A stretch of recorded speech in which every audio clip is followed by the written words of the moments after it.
Mark Braude is the author of The Invisible Emperor and Making Monte Carlo. He was a 2020 visiting fellow at the American Library in Paris, and he has been working as a postdoc fellow and lecturer at Stanford University. His new book, Kiki Man Ray, is soon to be published by Norton. Mark will be in conversation with Tobias Wolff, who is the author of many novels, memoirs, and short story collections. His most recent collection, Our Story Begins, won the Story Prize for 2008. His other honors include, and this is the short version, include the PEN Malamud Award, the Rhea Award, and the PEN Faulkner Award.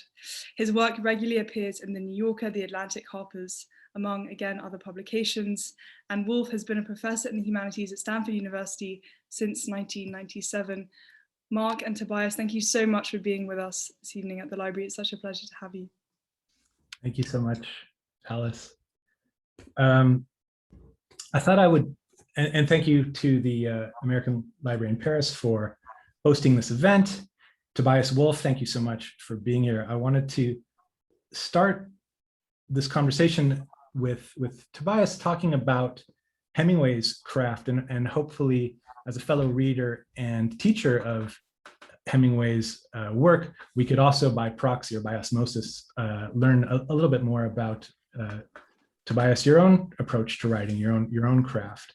I thought we could start with this book that's just come out. It's the Hemingway Stories. It's a collection of short stories chosen by Tobias Wolff that has come out in tandem with this Burns and Novick documentary on PBS about Hemingway. And you also wrote an introduction to that book, that collection of short stories, some very well known to Hemingway fans, some perhaps more obscure, all of them with merit. But the introduction is so fascinating because you start not by making any grand pronouncements about this world historical writer and his significance, but in fact by placing us in a parking lot in San Diego in the summer of 1961.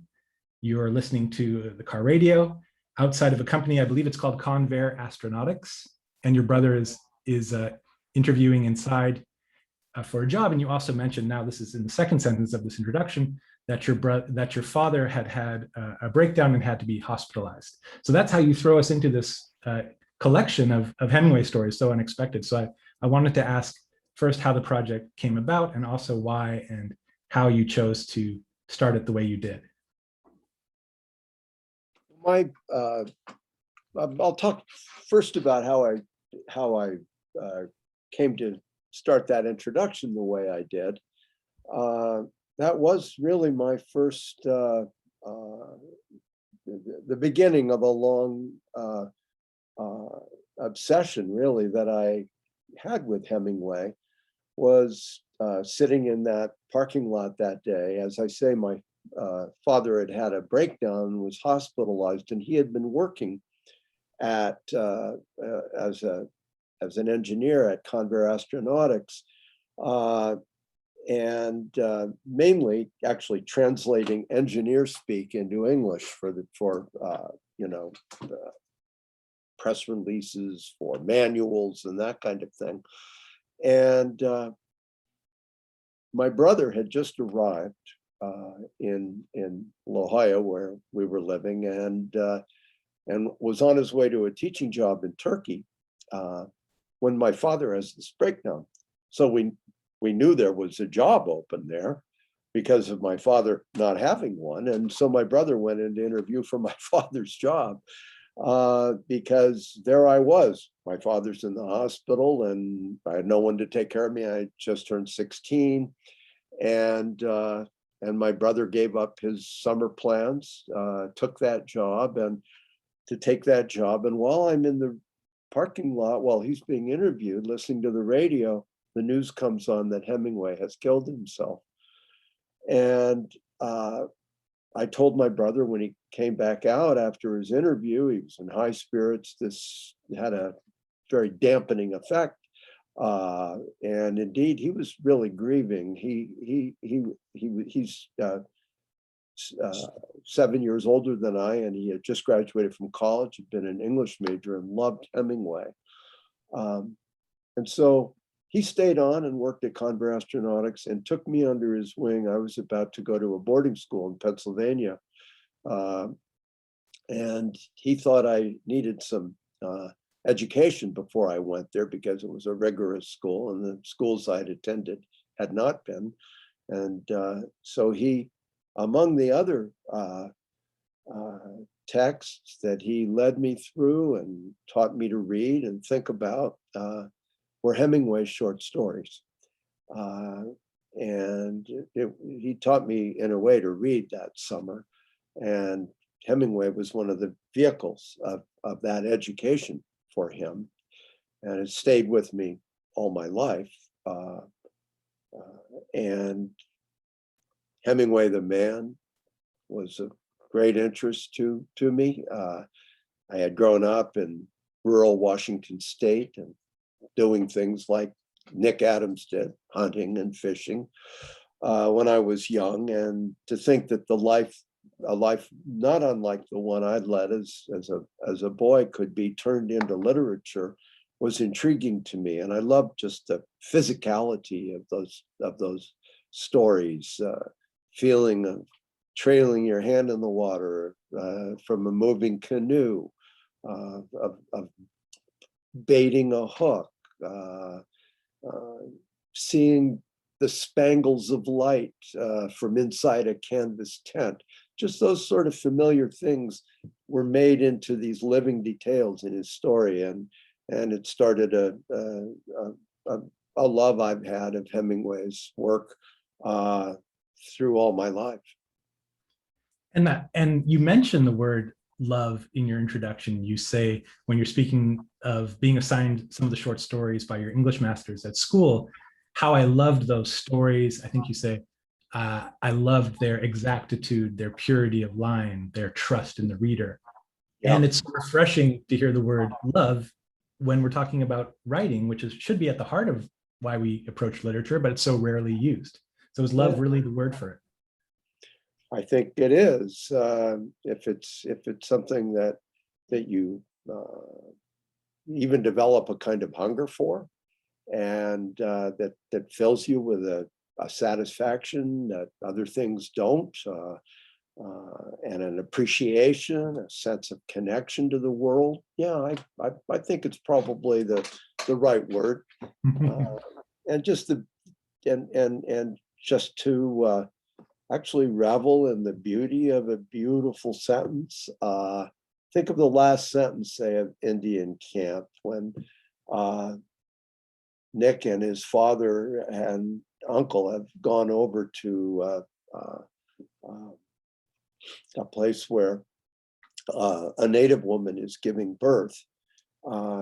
She's in the lower bunk in this little musty cabin, and having a terrible birth, and her husband is in the upper bunk and suffering through her own agony.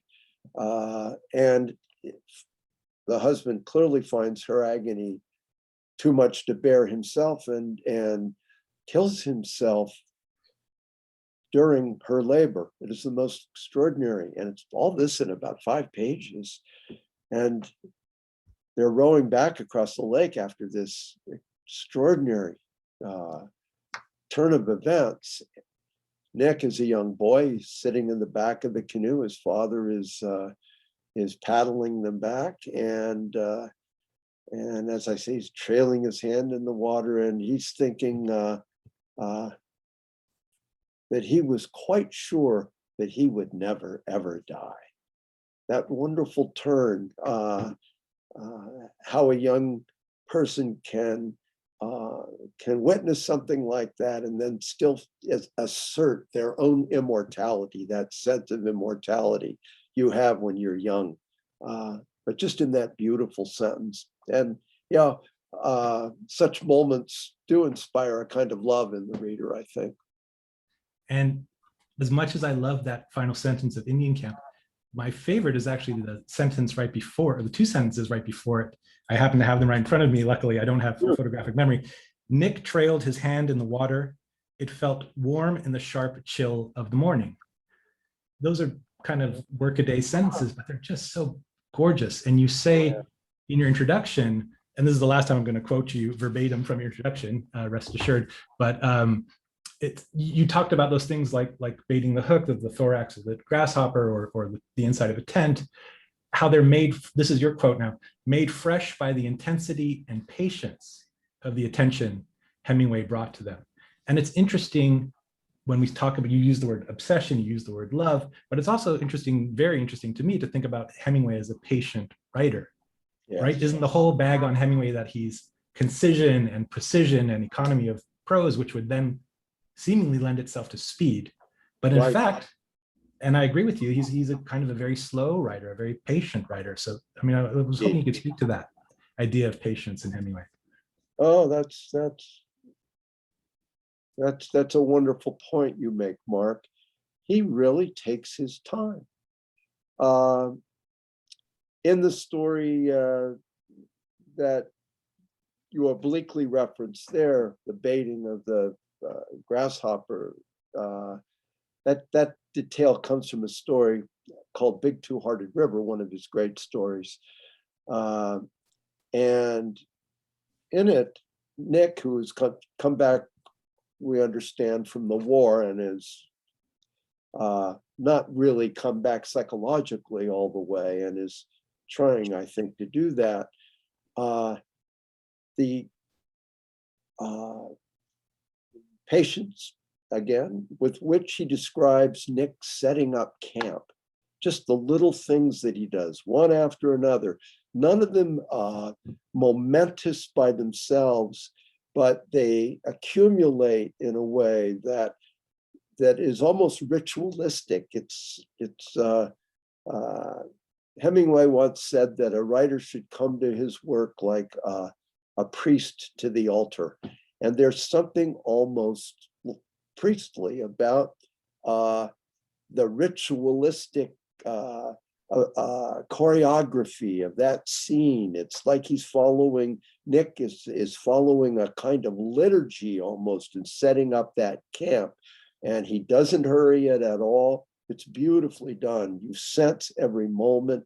Again, it's very physical, it's tactile. You feel the light, the heat, you hear the water running by the camp. It is really just beautiful and not uncharacteristic of Hemingway's work.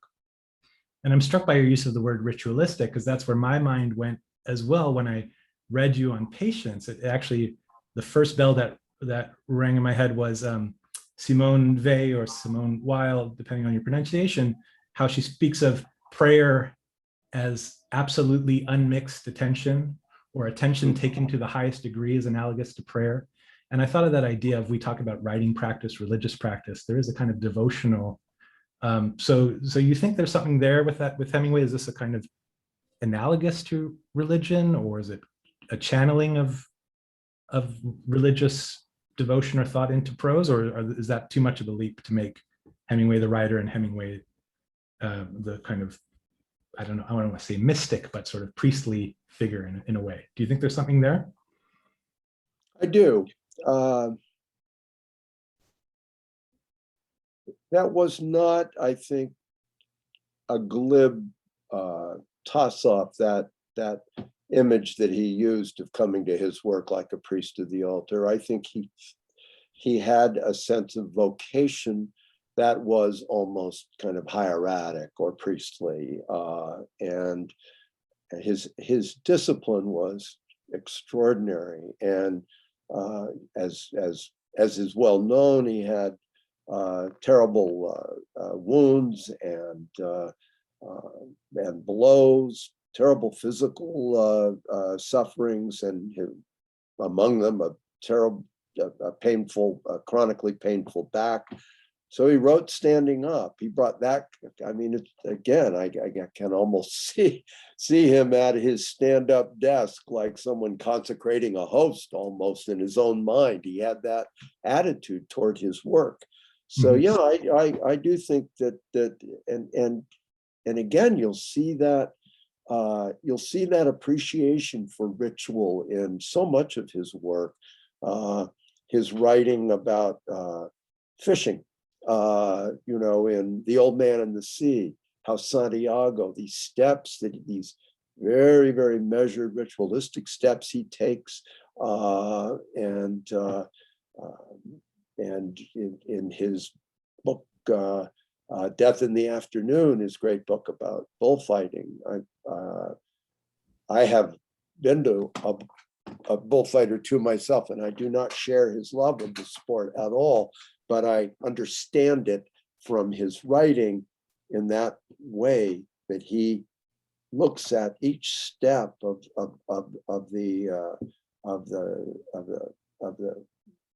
the drama unfolding, and again, it's with that intense sense of ritual, and yeah, absolutely. As you said, it takes discipline, but also trust in the reader. And I was really kind of knocked sideways. I just went back and reread Farewell to Arms, which I've always loved, and it's just so amazing. But I realized he really, as you said, takes his time. There's so much scene setting and sort of soldier talk, or not so, ambulance driver talk, I sense in this part, but there's talk and sort of scene setting before we get to even meet Catherine Barclay. Right. And then the explosion that wounds Frederick Henry, that you could call the inciting incident of classic kind of discussion of narrative, that's many, many chapters in. And right. What patience and discipline it takes. I'm 3 books in. There's no way I have the confidence to wait that long, but to get to something like that. But I'm wondering if, because it's something you've picked up on, is that something is that something you've taken from Hemingway? That idea of a certain trust in the reader. It is. He's one of the writers I've learned that from. His stories are an excellent example of that. He's famous for likening the movement of a story to that of an iceberg. You should have the mass and dignity of an iceberg, as he puts it, with 9/10 of it underwater, and then the visible part implying all that is below. And there may be a hyperbolic kind of flair to that comparison, but it's true that there's one senses so much going on that is not said in his stories, and that he trusts us as readers to understand or to intuit. There are things, for example, in Indian Camp that, why is the husband suffering so severely? Well, there are suggestions that perhaps it's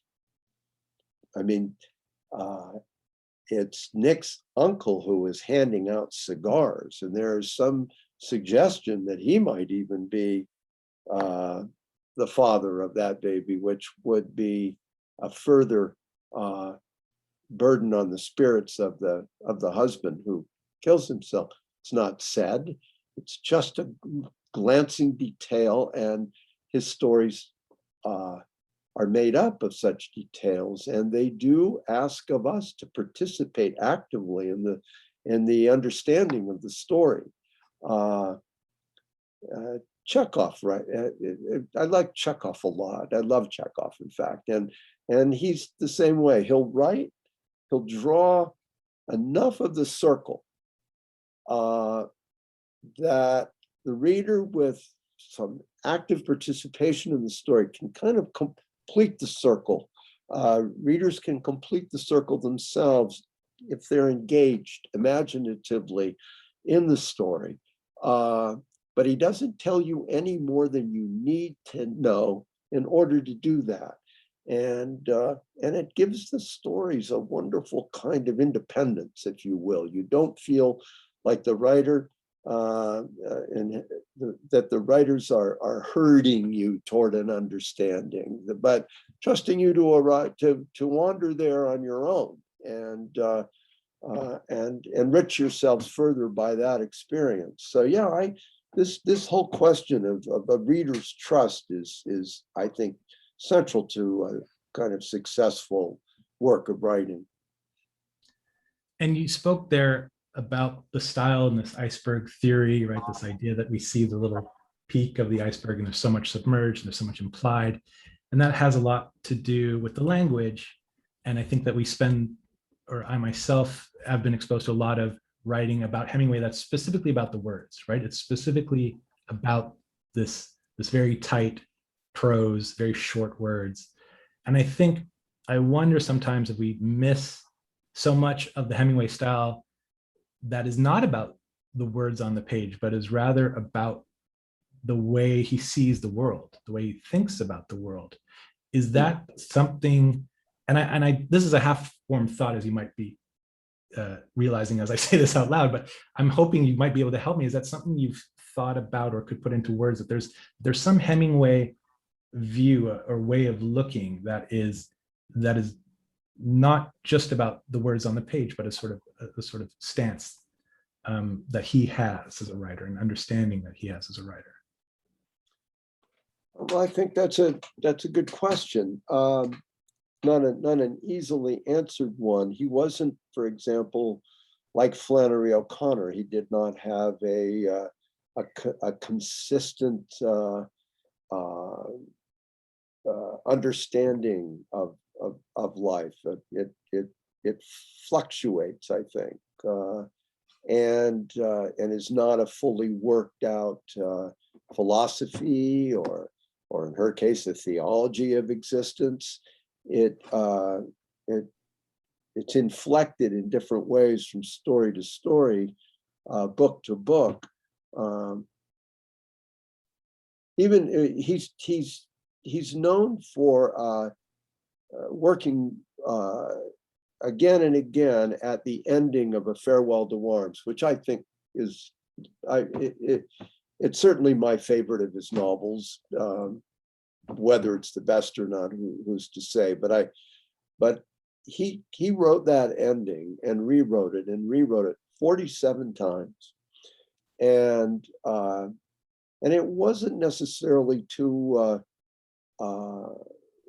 just to get the words right, but also to express a certain view of things. And it is a very bleak view that emerges from that ending. He refuses to. Catherine and the baby are lost at the end, and this separate piece, the separate hopeful life that they had hoped for is lost to him, and so it's a tonal kind of effect at the end that is just absolutely beautiful and bleak and absolutely earned. But he's known for how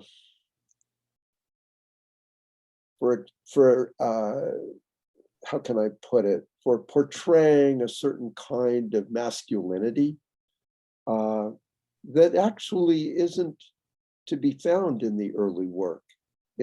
Not in A Farewell to Worms, not in the Nick Adams stories. It's something that I think began to assert itself later in his work, and that unfortunately began to define him to himself and to the world, and that he became captive of this image of the hyper-masculine actor in the world and writer.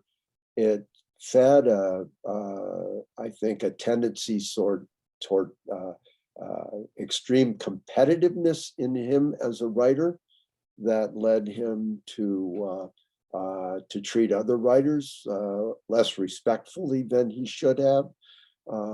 And so, you see a kind of transformation in the work as it goes on. And unfortunately, that transformation in the work is both an effect and a cause of the transformation in Hemingway's sense of himself and his portrayal of himself as a person and writer to the world.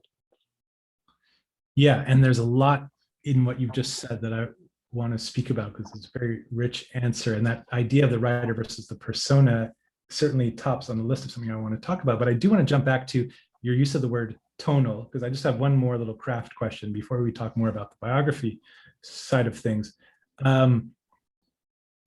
With the Hemingway sentence, there is a lot of experimentation.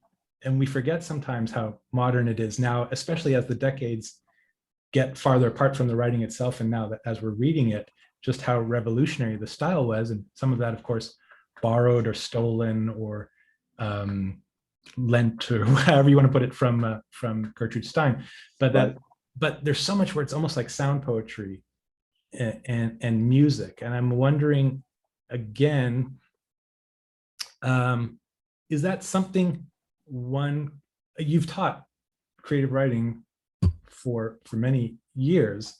Is that something that can be taught? Is that something that can be borrowed in turn from Hemingway or also from Stein without being derivative? That idea of almost a sound poetry, a music to the words. Can you do that without just kind of taking that style whole cloth in a sense? Oh, that's a good question. Oh yes, his music, he really is a very musical writer. If you look at the beginning of A Farewell to Arms, those opening paragraphs, oh God, they're just gorgeous. And not showy though. There's not a sense of him going on parade with it. It's a subtle, beautifully rhythmic, vivid kind of music that he makes. And it's not simple at all. He is contagious though. I remember coming across that quotation by the writer Louis Untermeyer, a contemporary of Hemingway's, who said in, I think in an almost lamentation, he said, half the young writers are imitating Hemingway and the other half are trying not to. And I love that second part of the sentence, because once you've read him, you almost have to, especially as a younger writer, have to resist emulation. He's so contagious, that style. And again, it's got a tempting, apparent simplicity. Anyway, yeah, and it isn't something that I have encountered in my students much, imitative of Hemingway. I haven't seen so much of that. For a while there, certain of my students, younger writers that I worked with, I would see that they had been reading a lot of Raymond Carver lately.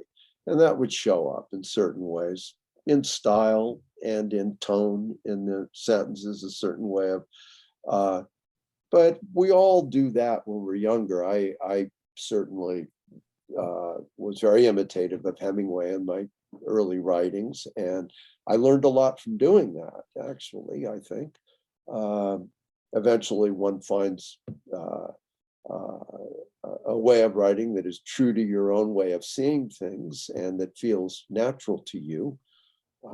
But we all go through those kind of gestation periods, and we inhabit the egg of somebody's style or other. Cormac McCarthy was another that I've seen certain students of mine who had been reading him. He's also got a certain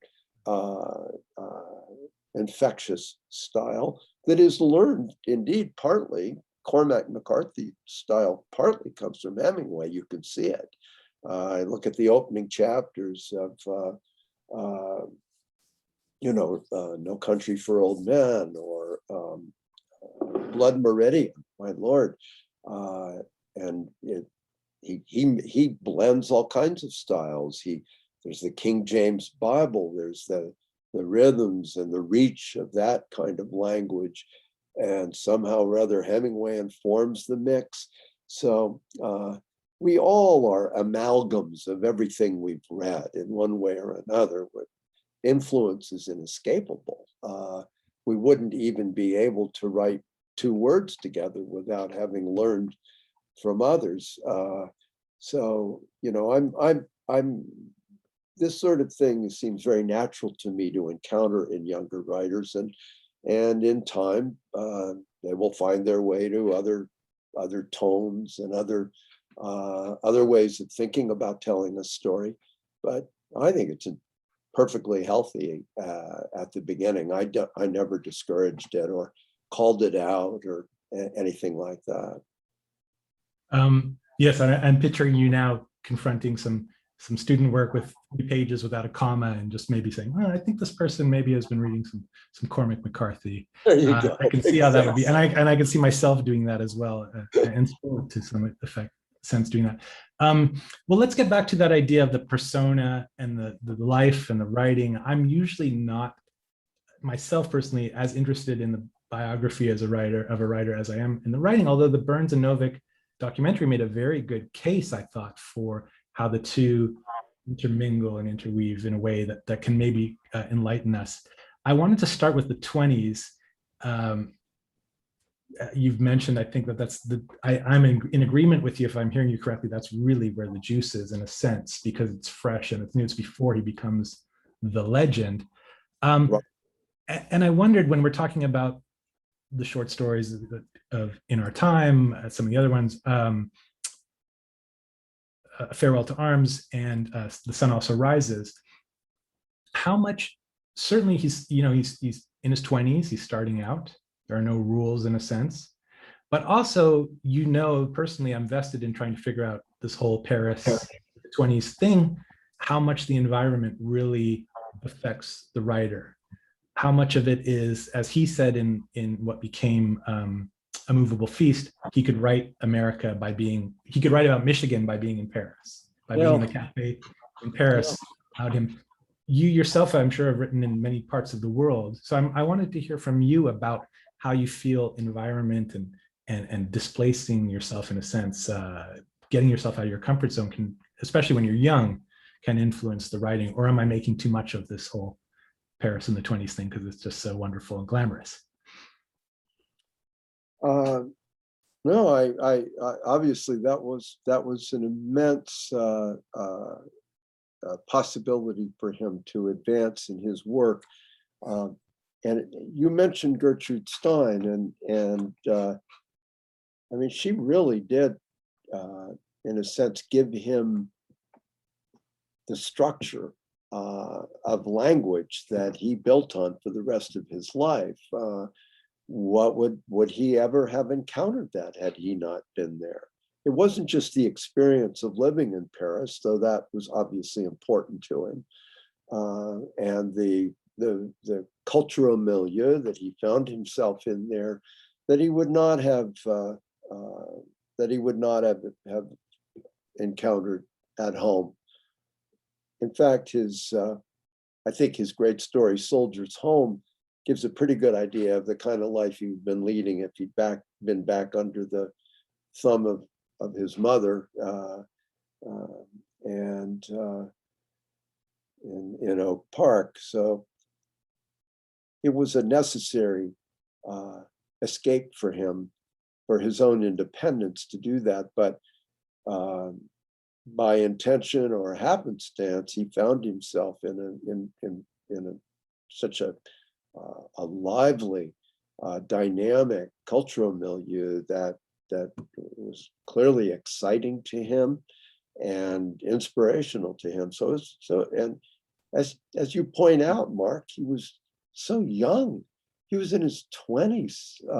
He was born in 1899, went to war at 17, as an ambulance driver in Italy, where he was wounded, came back,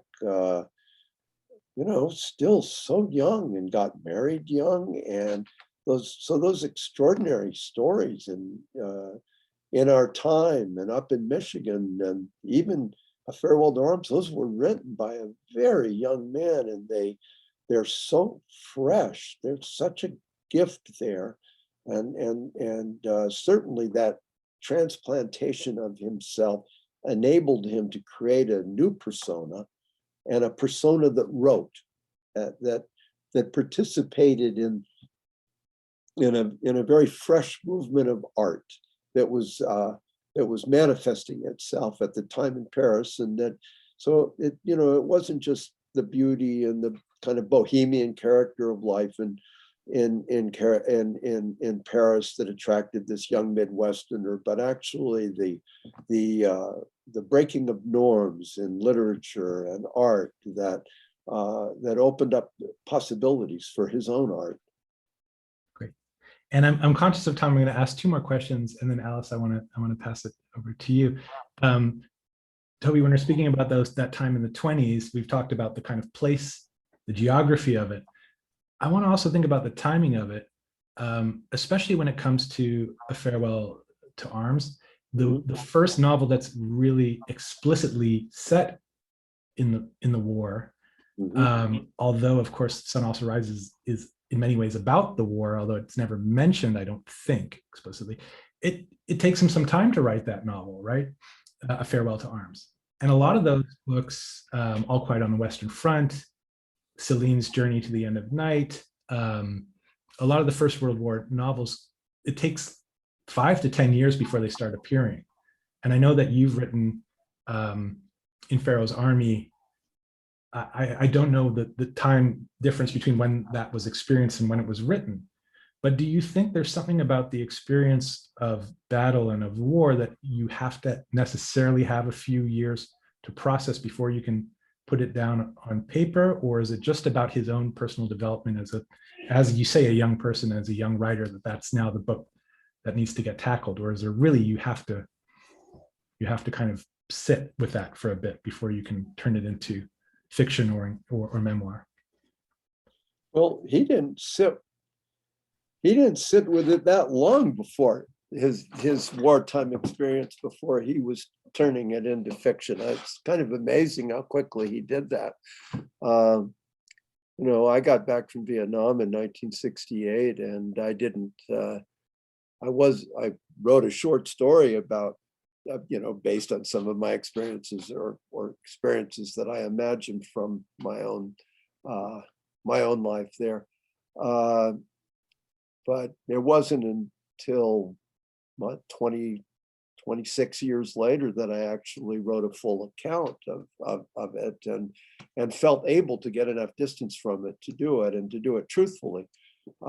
So he was, he did obviously have some distance from it when he wrote A Farewell to Arms, but it's remarkable to me, really, that he was able to come to it so quickly. Interesting. Well, okay, so my last question is probably the hardest, and it's in kind of a woolly question in its own way, but I'm interested to hear what you say. You mentioned Hemingway being in his 20s in the 1920s, right? He's born just before the turn of the century. I was wondering if you can imagine Hemingway appearing at a Stanford creative writing class in the 2020s, and he's born in the year 2000 or 1999. Do you think he would find something to write about? Do you think there would be room for his style and his voice? Or I guess another way of saying is that, what do you think he would be looking at today? Would he need to seek out some extreme situations to write about them, or do you think he could get something out of our own time and place that might be in fitting with his style and his approach and his interests? Good question. There was something in that man, I think, that craved extremes, and from an early age. It was very unusual for young Americans to join the war, World War I, before we ourselves were actually in it. And but he did, and he was eager to do that. And that says something about his character, that he had a great appetite for extreme experiences. And, you know, even into his relative late middle age was still doing that kind of thing. So yeah, it is really hard for me to imagine Hemingway in one of my workshops. I don't know. I think I have a feeling I'd be arm wrestling him a lot. But he created in a sense, a workshop of his own in Paris with obviously with Gertrude Stein, but also with Fitzgerald and Dos Passos, other writers of his acquaintance, and Sherwood Anderson. Yeah, he gave himself a course in writing in a very rigorous and determined way. It's really just watching how he teaches himself to write is remarkable. Excellent. Well, I'm not going to unpack all the subtext of you arm wrestling with Ernest Hemingway. We'll table that for another day. It's a great way for me to bow out into the background. And Alice, I turn it over to you. And thank you so much again. Thank you, Mark. Mark, thank you so much. That's wonderful. Thank you. Thank you. Hello, welcome to Evenings with an Author. If you've just joined us or you joined us a bit late, I'm Alice McCrum, and you are at Evenings with an Author at the American Library in Paris virtually. And we've just been listening to a wonderful discussion with Mark Braude and Tobias Wolff, and we're now moving to the section of the event where I will be reading your questions and comments from the chat. So if you haven't posted your question or comment, please go ahead and post it. So Tobias, you have a question from Alexandria, who would like, she says, thank you for your talk. I was wondering if you think there is anything to learn from Hemingway's work that was not well received, or I imagine less popular. What an interesting question. I haven't thought about it.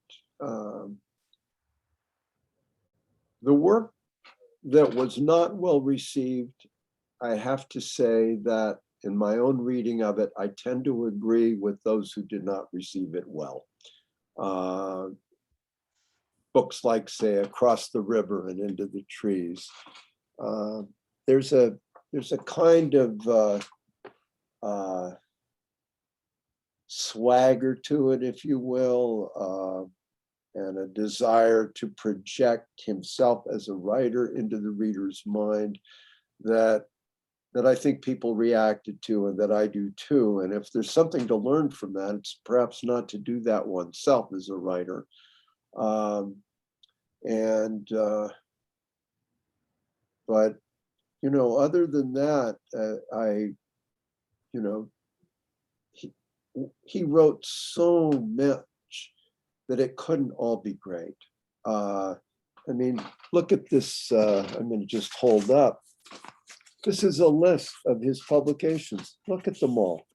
And he died, you know, he died at 61 years old, and he wrote all that. And so much of it is wonderful. So anybody who writes with that kind of dedication and conviction and discipline and produces that much work is going to have work that is not as good as other pieces. It's just inevitable. And yes, in some ways, I think he, especially toward the end, he let certain anxieties about his own waning powers allow him to overassert a kind of competence and strength that gives false note to the work, if you will, but it's human, and you know, what's the there's little to forgive here in the work. Lovely, thank you. Nadej would like to know a little bit more about how he taught himself to write. So you talked about his dedication and his kind of ritualistic way of writing. Can you just go into a little bit more, you know, who else is he reading? What else is he kind of consuming in terms of literature and ideas, you know, maybe some philosophy or theory as well? I'm sorry, Alice, could you restate that? Yes, Nadej would like to know specifically, you had spoken about his, you know, how he kind of taught himself to write and that he was very rigorous in his process. And so can you speak a little bit more to, you know, what else is he reading? Specifically kind of what was his process, and any kind of other theory or kind of philosophy that he was consuming at the time, apart from Stein? Well, he was young and married at a not very large place in Paris when they moved there, and he soon had a baby as well. So he did a lot of his writing out of the, as he describes in A Movable Feast and elsewhere, he did a lot of his writing out of the apartment in cafes even, and writes in A Movable Feast very movingly about his setting up and his kind of desk, if you will, in a cafe, and somehow able to seal off the world around him and able to write that way. And it's again a picture of an extraordinary sense of vocation that he had, and he was dedicated to the work. And I don't know. Of course, he was reading. Sherwood Anderson. He was reading. He was a great admirer of Turgenev's work, and very attentive to the movements of writers around him. In fact, he helped Fitzgerald get published, I'm sorry, Fitzgerald helped him get published at Scribner's when he was young, but he had been reading Fitzgerald as well, and there was an exchange of work there. So yeah, he was. It's hard to assign his influences very directly, with directly, but he was alert, curious, exploring literature. Yeah, just on this, kind of connection with other writers. We had a question about specifically his relationship with Fitzgerald, and so if you feel that there's more to say, perhaps you could speak to that a little bit more. Well, he certainly benefited more from that relationship than Fitzgerald did. He, as I remarked earlier, perhaps one of the less admirable aspects of Hemingway's character was his extreme competitiveness, and Fitzgerald, introduced his work to Scribner's, to Maxwell Perkins, and pushed his work hard as he became, more celebrated and popular than Fitzgerald. He didn't return the consideration, and often he wrote disparagingly about him. And there's a famous line in his story, The Snows of Kilimanjaro, when the writer dying up there on the mountain is thinking back to his days in Paris, and he thinks, poor Scott Fitzgerald, this horrible condescension toward Fitzgerald. And he writes really in a rather ugly way about him in A Movable Feast. And you can't help remembering something that Fitzgerald said, that having received a number of these kicks in the ass from Hemingway over the years, he said, Ernest is always happy to give a helping hand to the man on the ladder ahead of him. That rings true. This kind of gets to a question that David has just posted about his kind of less agreeable side, let's say. Tobias, how do you yourself kind of reconcile a man who, as David writes, could be so monstrous from, you know, the Hemingway that you love, as Mark said, and admire so greatly? I learned long ago to separate my appreciation for literary or any kind of art from what I might come to know about the life of that artist.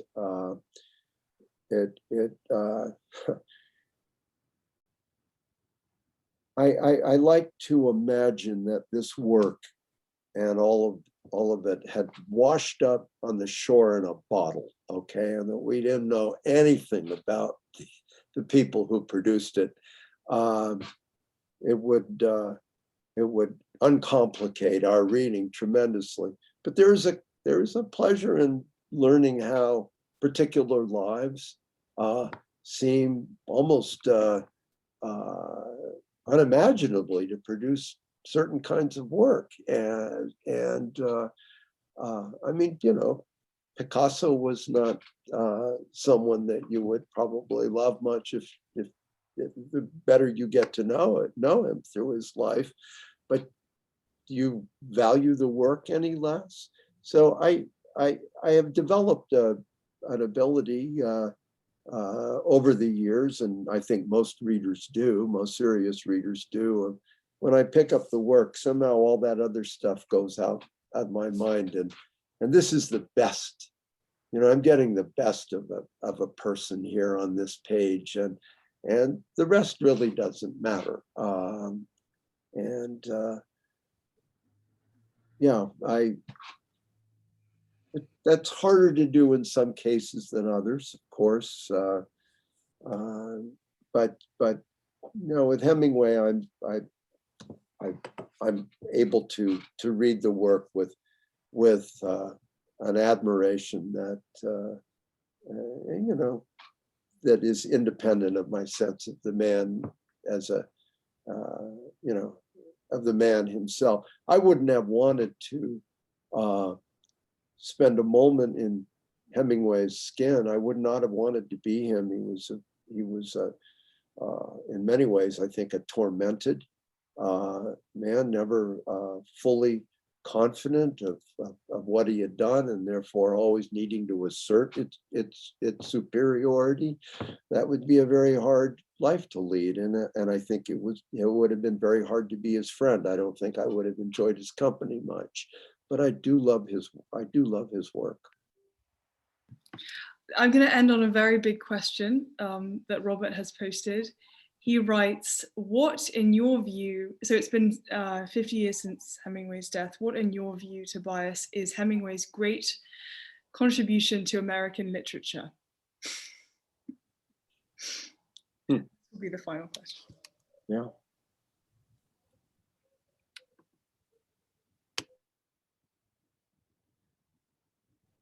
Well, in the end,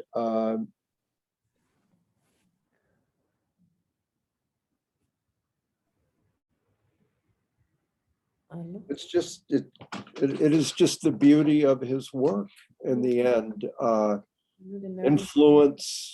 His influence was very great, but influences wane.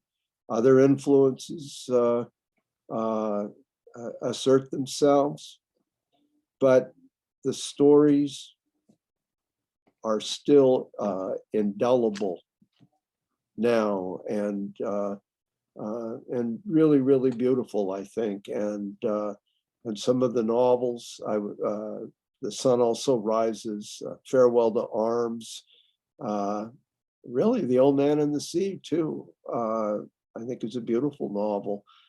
One could go on. It's the work themselves. Those are the gifts, and they continue to help us define what our literature is. It has an American sound to it.